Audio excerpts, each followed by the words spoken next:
Hello दोस्तों, आप लोग का स्वागत है हमारे चैनल DXB इलेक्ट्रिकल लर्निंग में। आज का जो वीडियो है, आज का वीडियो ATS कंट्रोल सिस्टम के बारे में बताने वाला हूं। इसके मतलब ये होता है कि हम किसी भी लाइन को हम ऑटोमेटिक चेंजिंग कर सकते हैं। जैसे कि हम किसी घर में या किसी इंडस्ट्री में अगर हम पावर को यूज करते हैं, वहाँ पर एक ग्रिड लाइन होता है जो कि गवर्नमेंट की पावर सप्लाई होता है, और दूसरा वहाँ पर DG या किसी जनरेटर के थ्रू हम उसमें पावर सप्लाई देते हैं। वहाँ पर ये होता है कि अगर हमारा जनरेटर ऑफ हो जाता है, उस टाइम में हमारा ग्रिड लाइन चालू हो जाना चाहिए, और जहाँ पे ग्रिड लाइन चला जाता है यानी गवर्नमेंट का जो पावर सप्लाई है वो चला जाता है, उस टाइम में हमारा जो ऑटोमेटिक जो जनरेटर लगा हो, ऑटोमेटिक जनरेटर वो चालू हो जाए, वहाँ पे पावर सप्लाई भी चालू हो सके। ठीक है ना। आज हम इसी के बारे में पावर वायरिंग करके और कंट्रोल वायरिंग करके आप लोग को बताने वाला हूँ इसका वायरिंग कैसे होता है। ठीक है, तो सबसे पहले मैं बता देता हूँ, ये जो कंडक्टर है, जो फर्स्ट वाला कंडक्टर ये ग्रिड लाइन के लिए, और जो सेकेंड वाला कंडक्टर है ये जनरेटर के लिए। ठीक है ना। तो हम इसी के बारे में आज बताने वाला हूं। जिसमें हमारा जो ग्रिड लाइन है वो चला जाएगा यानी बंद हो जाएगा, उस टाइम में हमारा ये जो जनरेटर है ऑटोमेटिक चालू हो जाएगा। यानी जनरेटर हमारा जिस टाइम में ऑटोमेटिक चालू होगा, उस टाइम में हमारा ये कंडक्टर है ये ऑटोमेटिक ऑन हो जाएगा। ठीक है ना। तो इसी के बारे में हम आप लोग को बताने वाला हूं। अगर हमारा वीडियो अच्छा लगेगा तो हमारे वीडियो को लाइक करिएगा, और चैनल को सब्सक्राइब नहीं किए हैं तो चैनल को सब्सक्राइब करिएगा। तो सबसे पहले हमको एक पावर सप्लाई चाहिए जो कि हमारा ग्रिड लाइन का होगा, यहाँ पे RY B और N करके। ठीक है ना। RY B N का मतलब ये होता है यानी 3 फेस का सप्लाई और प्लस न्यूट्रल भी साथ में होना चाहिए। ठीक है ना।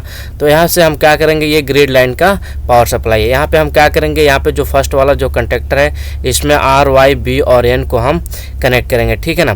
N को कनेक्ट नहीं करेंगे क्योंकि हमारे पास यहाँ पे जो कंडक्टर इसमें 3 ही टर्मिनल है। ठीक है। हम न्यूट्रल को हम डायरेक्ट यहाँ पे MCCB में दे देंगे। ठीक है ना। उसके बाद हम क्या करेंगे, यहीं से हम इंडिकेटर भी लगा रखे हैं। इंडिकेटर इसलिए लगा रखे हैं ताकि हम फेस को इंडिकेट कर सकें, फेस को हम देखकर आसानी से पता कर सकें कि हाँ हमारा पावर सप्लाई तीनों फेस यहाँ पे पैनल के अंदर आ रहा है। ठीक है ना। तो हम क्या करेंगे, आर को लेकर हम रेड वाला जो इंडिकेटर है उसमें हम कनेक्ट करेंगे, और जो येलो कलर का जो वायर है हम यहाँ पे लाकर येलो कलर का जो इंडिकेटर है हम उसमें कनेक्ट करेंगे। ठीक है।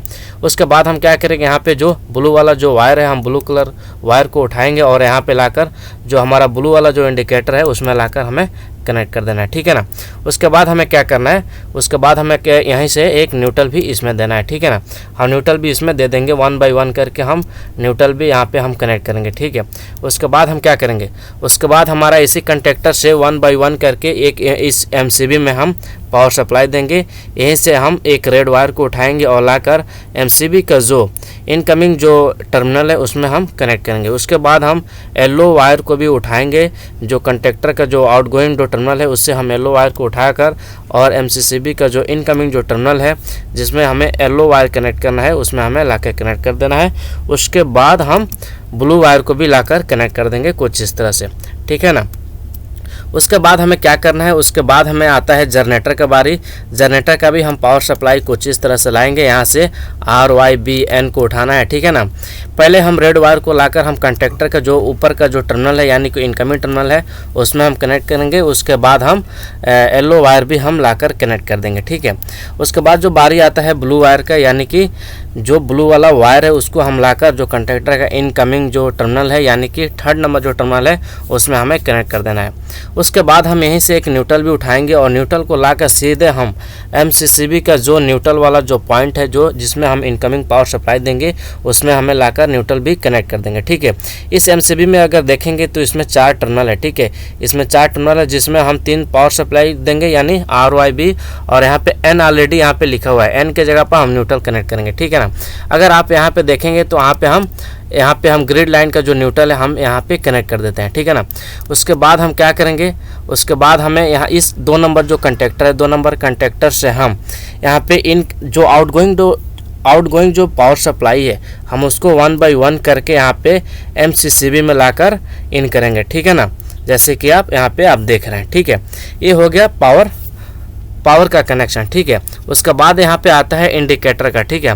इंडिकेटर में हम पावर सप्लाई देंगे, यानी जिस टाइम में हमारा ये जो जनरेटर है, जिस टाइम में हमारा जनरेटर पावर सप्लाई जनरेट करता रहेगा यानी कि चालू रहेगा, उस समय में हमारा ये जो इंडिकेटर है उस समय में हमारा इंडिकेट करता रहेगा। इंडिकेटर को हम इसलिए लगाते हैं कि बाय चांस हमारा इसमें से एक पावर सप्लाई नहीं आ रहा है, यानी एक में पावर सप्लाई नहीं आ रहा है, यानी या कि 2 में नहीं आ रहा है, तो उस समय में हमारा जो इंडिकेटर है उस समय में इंडिकेट करके आपको ये बता सकता है कि हमारा जो रेड वाला वायर है उसमें पावर सप्लाई नहीं आ रहा है ना।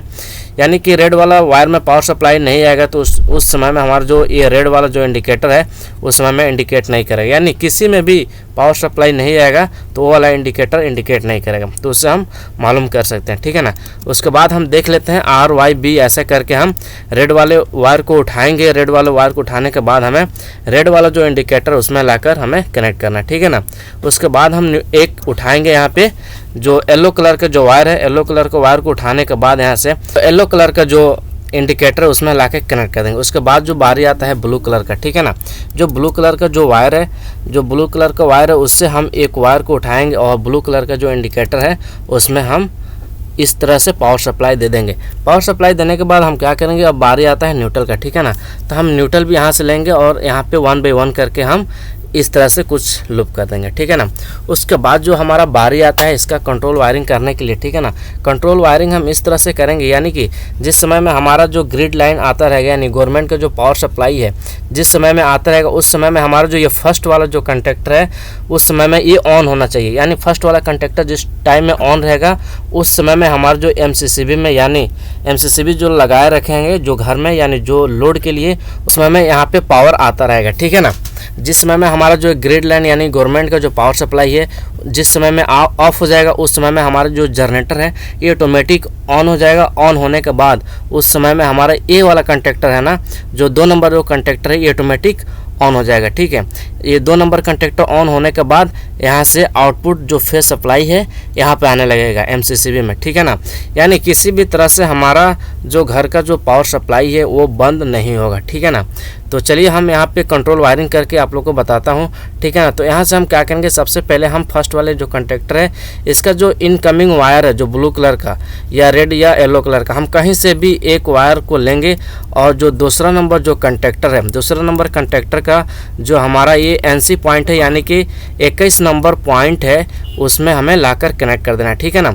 उसके बाद हम क्या करेंगे, 2 नंबर कंडक्टर का जो 22 नंबर जो टर्मिनल है, जो NC का जो टर्मिनल है उससे हम एक वायर को उठाएंगे और 1 नंबर जो कंडक्टर का A1 जो टर्मिनल है हमें उसमें लाकर कनेक्ट कर देना है कुछ यहाँ पे, ठीक है ना। यहाँ पे हमें लाकर कनेक्ट करना है, A1 जो टर्मिनल है उसमें लाकर कनेक्ट कर देंगे, ठीक है ना। उसके बाद हमें क्या करना है, उसके बाद हम कनेक्शन करेंगे इसके लिए जो 2 नंबर जो कंडक्टर है इसके लिए हम कनेक्शन करेंगे। तो यहाँ पे जो 2 नंबर जो कंडक्टर है इसमें जो इनकमिंग जो पावर सप्लाई दिए हुए हैं यहीं से किसी एक फेज से हम एक वायर को उठाएंगे और सीधा जो 1 नंबर जो कंडक्टर है उसका जो NC टर्मिनल है यानी 21 नंबर जो टर्मिनल है उसमें हमें लाकर एक फेज वायर को कनेक्ट कर देना है, ठीक है ना। उसके बाद हम क्या करेंगे, इसी कंडक्टर से यानी 1 नंबर कंडक्टर से जो 22 नंबर जो NC टर्मिनल है उससे हम एक वायर को उठाएंगे और सीधा ले जाकर हमें 2 नंबर कंडक्टर का जो A1 जो टर्मिनल है यानी कि कॉइल का टर्मिनल है हमें उसमें ले जाकर कनेक्ट कर देना है, ठीक है ना। कुछ इस तरह से आप देख रहे हैं, ठीक है। उसके बाद जो बारी आता है इसमें हमें न्यूट्रल सप्लाई देने के लिए, ठीक है ना। न्यूट्रल सप्लाई भी हम यहीं से लाकर दे सकते हैं, यानी कहीं से भी आप न्यूट्रल सप्लाई को दे देंगे, ठीक है ना। यहाँ पे हम न्यूट्रल सप्लाई को दे देंगे। ये हमारा रेडी हो गया, ठीक है ना। ये हमारा जो कंट्रोल वायरिंग है ये रेडी हो गया है। हम यहाँ पे 2 इंडिकेटर भी इंस्टॉल कर सकते हैं कंडक्टर के लिए, अलग अलग इंडिकेटर। अगर जिस टाइम में हमारा 1 नंबर जो कंडक्टर है, जिस टाइम में हमारा 1 नंबर कंडक्टर ऑन रहेगा उस टाइम में हमारा एक जो अलग से इंडिकेटर लगाए रहेंगे वो इंडिकेट करता रहेगा। यानी उस इंडिकेटर को हम देख कर ये पता लगा सकते हैं कि हमारा 1 नंबर जो कंडक्टर है ऑन है, ठीक है ना।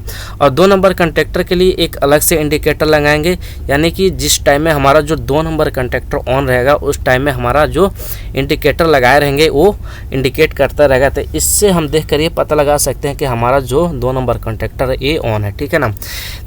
इस तरह से हमारा जो वीडियो है इस तरह से कंप्लीट हो रहा है। तो अगर हमारे वीडियो को अगर आप लाइक नहीं किए हैं तो हमारे वीडियो को लाइक कर दीजिए, चैनल को सब्सक्राइब नहीं किए हैं तो हमारे चैनल को सब्सक्राइब कर दीजिए ऐसे ही वीडियो देखने के लिए। तो चलिए हम वीडियो को एंड करते हैं।